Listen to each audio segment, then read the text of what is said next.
नमस्कार सर। नमस्कार। कपाल रोपिसक्यो? कपाल रोपिसक्यो सर। कस्तो हुँदो रहेछ सर? कति दुख्दो रहेछ? खासै त्यस्तो दुख्नु त दुख्दैन, एकदम राम्रो एक्सपिरियन्स हो सर। खासै त्यस्तो दुख्दैन रहेछ। गर्न हल्का सकिने नर्मलले ट्रान्सप्लान्ट गर्न सकिने रहेछ? मजाले जो कसैले पनि गर्न सकिने रहेछ। ए हो? हजुर।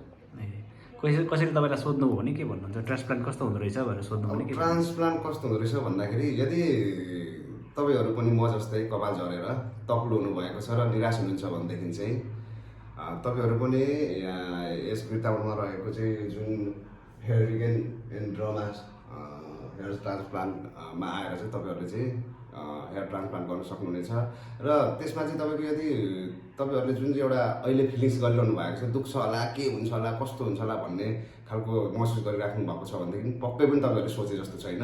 एकदमै सहज ढङ्गबाट चाहिँ यहाँको हाम्रो स्टाफहरूबाट, हाम्रो डाक्टर साहबबाट एकदम फ्रेन्डली रूपमा एउटा बजेट मैत्री ढङ्गले यदि तपाईँहरूसँग यदि बजेट कमी छ भनेदेखि र ठिक्क बजेटमा र अर्को कुरो भनेको चाहिँ एउटा स्टाफहरू पनि पारिवारिक वातावरणमा चाहिँ तपाईँहरूले चाहिँ यहाँ चाहिँ हेयर ट्रान्सफर गर्न सक्नुहुनेछ।